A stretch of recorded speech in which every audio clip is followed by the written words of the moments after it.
Swadika and welcome to Voice of the Nation. You are with me, Nina Nirasha Malisak, your host throughout today's program. And on today's program, we are going to talk about the threat and danger that we are experiencing more and more each day via online platform. For example, in the recent development, we have a scam via a phone call claiming that they are from a well-known logistic company and that you have parcels from China sending it, and then it cannot be delivered unless you send them some information, private informations, or some money that if you don't, you'll be charged because they are already notified the authorities. For this type of situations, many may not pay attention on it, but many such as youngsters and elderly people, they would fall for prey to it. Okay, because this type of tactic, they use a psychological tactics or ways that they use to scam and make many fall for them. And that's why today we are going to talk about this topic on cyber psychology. What is this and how could this have a huge impact on our mental and well-being? And how can we prevent and protect ourselves from this? For today, please welcome Dr. Varian Kara, Chief Strategy Officer from CloudSec Asia Co. Limited, a cybersecurity expert, and also Dr. Varot Shoti Pitiyasunon, spokesperson from Department of Mental Health. สวัสดีค่ะ สวัสดีครับ สวัสดีค่ะ So first of all, welcome to Voice of the Nation. สวัสดีค่ะ Dr. Varian. สวัสดีค่ะ Dr. Varot ค่ะ First time here, Dr. Varot. Yes, it's my first time here. It's very honored to be here. Thank you very much for inviting me. Thank you very much. So for today, we are going to talk about cyber psychology. I would like to ask you, what is cyber psychology? Starting first with Dr. Varinka. So cyber psychology, right? In my view, right, it's if you look at the textbook, cyber psychology it's a study of individual, society, digital technology, and the psychological aspect of this interaction. Okay, so basically, it assesses how people use technology, right, in the cyberspace. Now, a lot of this discussion has happened on, for example, social media. So how people interface social media, what they do on social media, right? But in reality, the word cyber psychology encompasses everything digital, right? So it looks at, for example, how digital interaction affects human psychology. That could go into virtual reality, augmented reality, artificial intelligence, online gaming, and even cyber security, right? So it is a very broad word, but in a nutshell, it looks at how human interface technology and what that interface does on how they interact and how they work with technology, right? And what's the positive and the negative outcome of such a behavior. So that, in my view, is what cyber psychology is all about. So that's an opinion from a cyber expert. What about you, Dr. Varot, as a psychologist? How do you see this cyber psychology in your opinion? I think cyber psychology is like a new kind of psychology field. When you hear about psychology, it's not only psychology. There still has many subfield of the psychology, such as like organizational psychology, social psychology, sports psychology. Psychology is a part of the human, and if human related to anything such as like cyber, people use cyber, so people also have the psychology. So this kind of two things merge together as a cyber psychology. I think it's a new field, and it's a very important field of the people in the future. Mm-hmm. And how many areas in cybersecurity that this cyber psychology can have an impact on, Dr. Varin? Yeah. I mean, if you look at it, right, what's the weakest link of cybersecurity? Okay, the weakest link of cybersecurity is people, right? I mean, you could have all the technology in the world. I could give you all technology. I could give you, these terminology called firewall, antiviruses, authentication. An organization could do everything, but the problem is that still the weakest link is on human, right? So that is, in my view, we have to study that perspective, that primary vehicle where cybercrime gain unauthorized access while using the weakest link is using the human to do this. You mean human error? Yeah, well, human's the weakest link, right? For example, I could trick you into, I could send you an email and tell you to, that you won a lottery. I could do certain various form of attack. I could call you, like you mentioned earlier, call you and say there is a parcel waiting for delivery. So these all constitute to what we call, cyber security, but it brings the aspect of cyber psychology in. So that's why when I wrote a paper where how do you take cyber psychology and cyber security and why they're so interlinked. You cannot have one topic from the other. You cannot separate it. Yep. So that's how we see that psychology relates to cyber security. And in terms of psychologists, how does this cyber threat impact in terms of psychological level? Dr. Nat? Yes, yeah, because we as a human we use the cyber world to reach to the other people. We use for the education, we use for the entertainment. At the same time, this cyber world send the impact back to the human. So it can send the impact in so many ways. Start from the physical impact, like if you have to watch have to stay in front of the computer for a long time. Maybe you got like headache, you got like back pain, neck pain, or it even can have an impact like internet addiction, gaming disorder, eating disorder. The impact right now is there's so enormous. So people try to want to contain this impact, but the cyber world, they grow every day very fast. So people cannot stop the impact that's sent to them. Maybe they send it directly. Sometimes it sent it to the people indirectly, and people try to stop them, but it's too difficult to stop because now cyber world is like a reality now. It's around us and we cannot avoid it. I would like to ask one more question for Dr. Nat. Why do you think that people are so addicted to the online platform rather than doing some activities like normal activities like go for a walk or run? Right, because it's more fun. To be honest, it's more fun. The way we use the social media, the way we talk to our friends, it's easier, it's funnier. Because some if you want to meet someone that you never know before, like we talk to each other at this time, if we need to sit face to face, sometimes we need to think about how should I act? How should I smile? Should I respond to this question? Should I how can I sit? But if we do it online, so I don't have to worry about it too much. Maybe I just disappear, fake. I just pretend that I lost the signal here, or I just send text the message. I delete it and I resend it again. It's easier for the people to do this, and you can connect to the people everywhere, every time. You don't have to talk it at the morning time or before the bedtime, but even the opposite side is sleeping, you can send the text message. So it's easier, and it's like it will give you a reward, an instant reward. You don't have to wait for a long time to talk to your friend or to get the reward, but you receive the reward instantly. Now I would like to move to the social engineering. Dr. Varinka, what is social engineering? Okay. Social engineering is a type of cyber attack that utilizes psychology, right? So basically, we are tricking you to do something. Okay. And there's different types of social engineering. Okay. One is what we call phishing.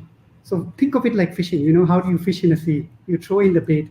And for human, what's the bait? Winning prizes. I give you money. So that is a typical phishing bait. But the bait is to the human, right? So that is what we call phishing attack. Okay. Then the other attack, which most people have not heard of, is called whaling attack. Now, what is whaling? Whaling is basically what a fish is a small thing, right? The whale is big. So when whale, you're actually going after like a huge amount of loss, for example. Like for example, we've seen one cases where an organization was attacked, and what they did was they sent an email from the managers, the top managers, to the procurement and says, transfer 10 million baht from this place to this account. So that we call whaling because it's much bigger and they're attacking the top tier of the organization. Okay, and this requires a lot of thought, a lot of planning before they could do this, right? And the other thing is what you've encountered is the SMS phishing, right? And this is coming in all sorts of things. It's just you're winning this prize or you have some parcel delivery. But what I mentioned earlier in the past is that all these attacks today are not like before. Before they were what we call a dumb attack. You get an email saying that you won a lottery or some of your disease has passed and they're giving you $10 million. They don't do that anymore.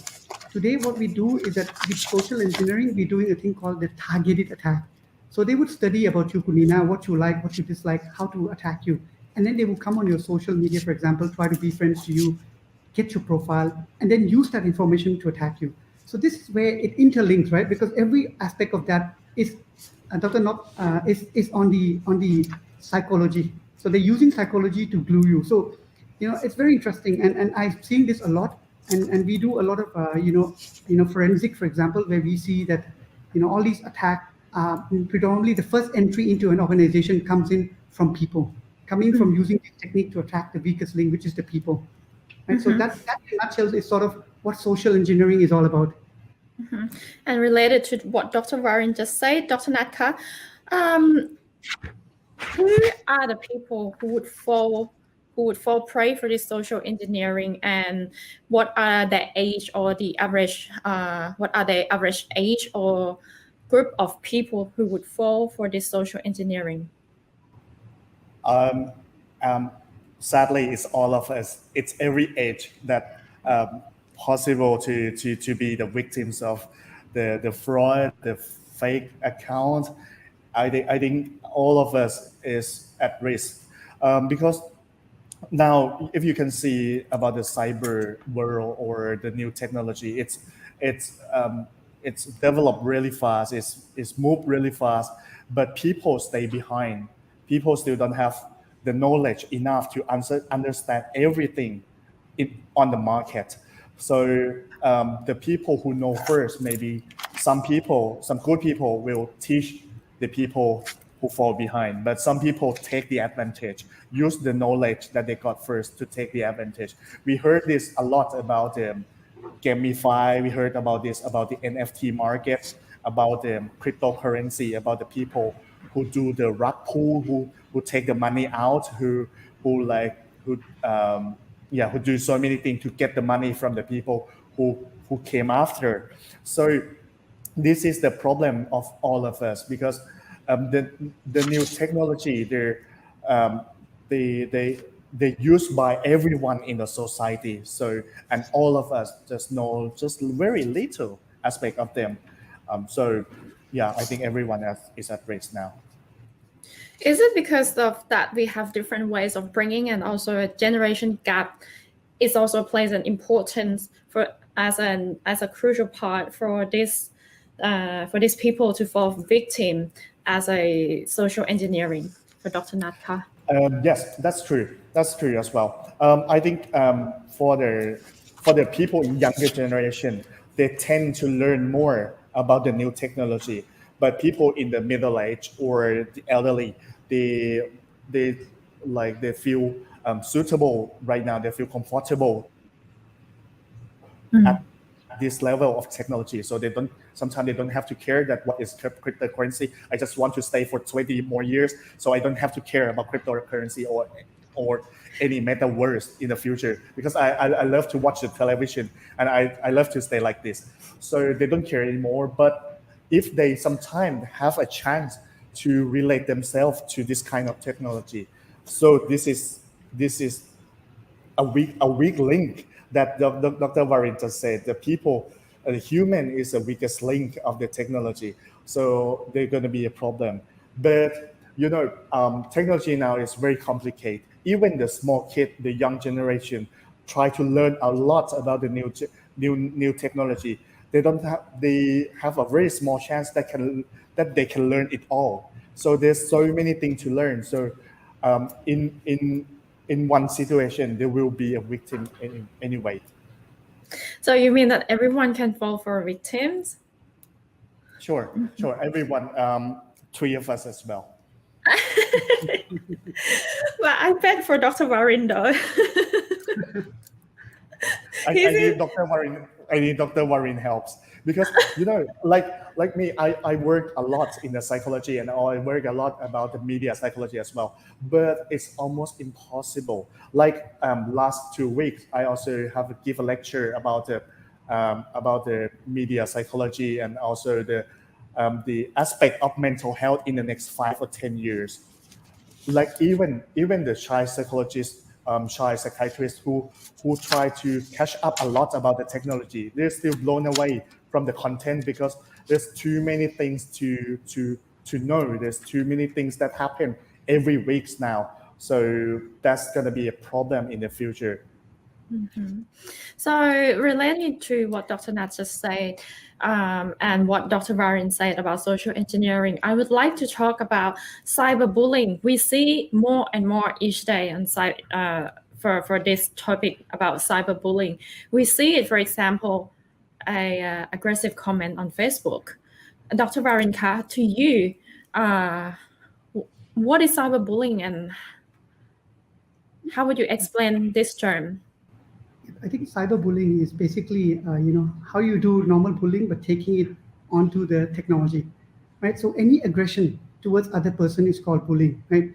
Now, most of these are happening predominantly, if you look at younger kids, in terms of younger kids, you're seeing a lot of these bullying taking form of cyberbullying. In going back, they're sitting behind their chat messages and they're calling each other's name, they're giving aggression towards each other. So that is what we're seeing a lot, and this is happening in younger kids, right? I know I have kids going to school, and I see, incidents like this, not to my kids, but just in general.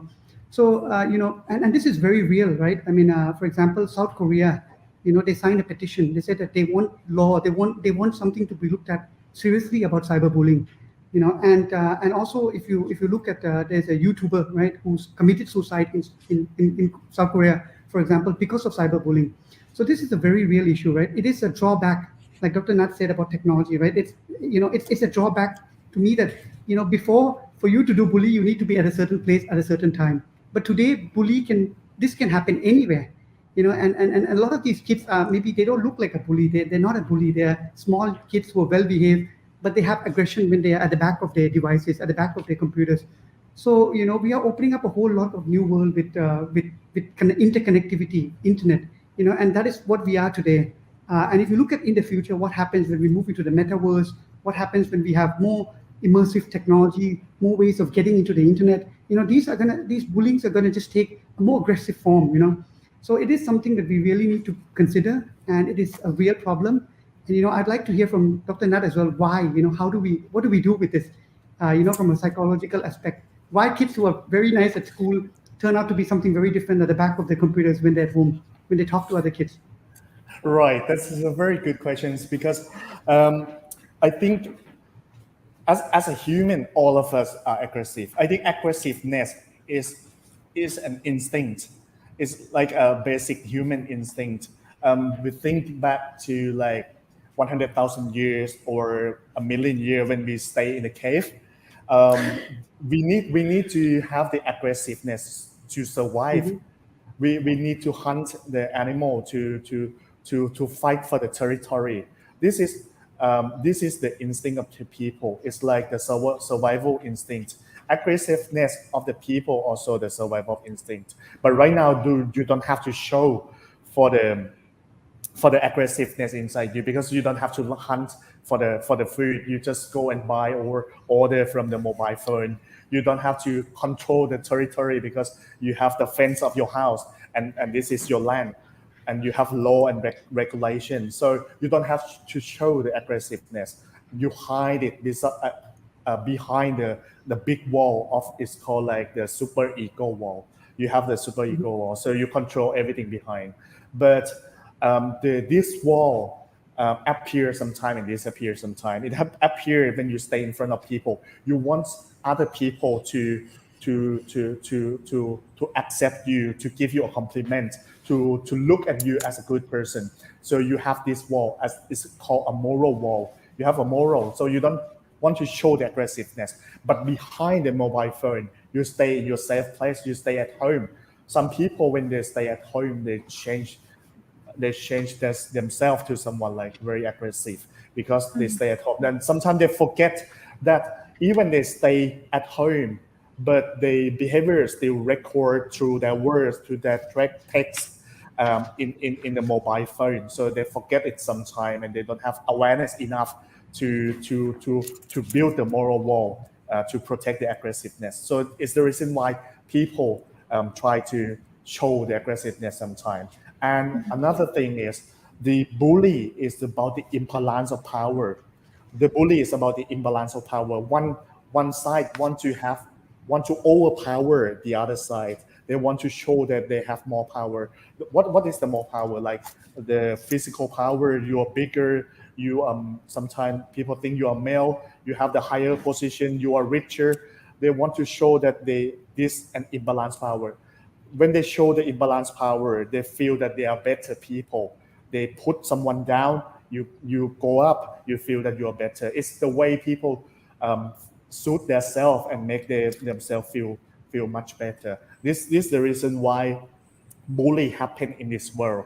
And like you said, Dr. Ren said, cyberbullying is a different. It's something like upgraded version of bully in the world because it can happen unlimited. We, as a psychiatrist, I call it a buffet bully because you can have a bully all the time without any limitation of geographically limitation, without time. You can bully at night, other side already sleep, but you can bully, send some message, leave some message, and they wake up and they got the bully message. So it without time, with limitation, without border limitation. So you can do it everywhere. So it happened a lot to the kids right now. And the way of the communication of the people in this generation, mainly on the social media. So it's the way of the communication. So bully happen here a lot. How do you see the pros and cons of the social media nowadays, especially in Thailand, Dr. Nat? Yes, social media for me is just a tool. It's just a tool. It's nothing more than that. It's just a tool. It depends on the way people use it. I compare it to the knife. Knife, if you use it to cut the fish, to carve something very beautiful, it's very useful. If you use to stab someone, it's very bad. So social media is exactly the same. It's just a tool. So if you use it to make a new friend, if you use it to create the very good identity of yourself, to share very useful information, to discuss the information, to seek for the entertainment, I think it's very useful. But good side always got another side, a dark side. The dark side, if you can connect to other people, sometimes you can break up with other people. If you have, if you create a group in Facebook, you can destroy that group. You can make an outgroup of the people. You can share something very bad. You can share some misinformation. You can even bully other people. Or if you want to create, on the good side, you want to create a very good identity of yourself. But on the bad side, sometimes you create a bad identity of yourself, or people use your identity to fake or to exploit to something. Dr. Marinka, for cyberbullying in Thailand is considered it's very, very high rates, for example, and many fall as a victim. Do you think that Thailand right now, in terms of a cyber expert, we are integrating too fast to technology or not? I agree with this aspect, right? I think we are exposing kids these days to technology too fast. I mean, there are schools right now that tells kids that from grade 4 they need to take iPad to school, and sometimes when you take these iPad to school, are we doing enough? Are we giving them, like Dr. Nat just said, a tool? Everything has two sides of the coin has two sides. So we're giving them technology that is very powerful for learning, but at the same time, the dark side exists. Now, what I see that is lacking is I'm quoting this what Dr. Nat said just now, awareness, right? We're not giving them enough awareness. We're telling them, hey, use technology, bring iPad to school. It's good. We have different classroom applications for you. You can learn anywhere. But what we are missing today and we're not integrating is the awareness. We're not giving them that knowledge of how to be safe. Or even if you're giving them that knowledge of how to be safe, these awareness program I'm taking from cybersecurity perspective is actually not developed by a psychologist in conjunction with a psychologist. When we talk about cybersecurity, we are doing cybersecurity awareness program quite extensively, but this is not in conjunction with a psychologist to say, is this the right aspect? Is this how we could get people to think differently? So I find that, are we doing enough? No, we're not doing enough. If you look at South Korea example, they are signing, a memorandum asking for this to be done more. I think it would be the same in Thailand. We need to have a law that looks after this. I'm not aware of any law that's used in this aspect. This is something that will come up, but then we are exposing our kids, anybody to too much technology without proper awareness. And that's my take on this. And as for Dr. Nats, do you think that online mental health is important to be implemented nowadays in our Thai society, and that, as Dr. Warin said, Thailand should reinforce this matter, should pay attention to this matter and raise more and more awareness as we are stepping towards the technology or the virtual world or the meta world. And in the end, everyone will have to step towards that. And there is nothing telling us like, okay, everyone see all the positive side, but nobody say, oh, this is, we have the impact, we have the negative sides as well. Yeah, definitely. I think this is a very good time to discuss about this, and this is it's if someone already watched this program, I think is a time that you need to discuss to yourself. This time to discuss with your family that you cannot avoid the integration of the technology to your family now. You cannot stay behind and think that it's not going to happen. It's happening now, and you cannot let the burden. You cannot leave the responsibility to your kids, because I talk to many parents. They just let their kids learn about the new technology and they stay behind. They let the burden, they let the responsibility to the kids. Some family, they saw their kids dance in front of the mobile phone, and they asked why you have to dance in front of the mobile phone. They didn't realize that this is a TikTok application, and they don't try to learn the new things, and sometimes they fight with the kids, and so the kids after fighting with the family, they need to stay alone and find the way out by themselves. So I think this is a time that people in all generations need to come together and talk what we need to handle the cyber psychology, the cyber security for the next 5 years. Every family needs to discuss in this family and has a specific plan for each families, because different family got different contexts. So you need to discuss, and about the upper level, like governmental level, and also the law and regulation. We also need the thing that can support the both good side, support the both good side and prevent people from the bad side. I think this is the key. And the mental health, yes.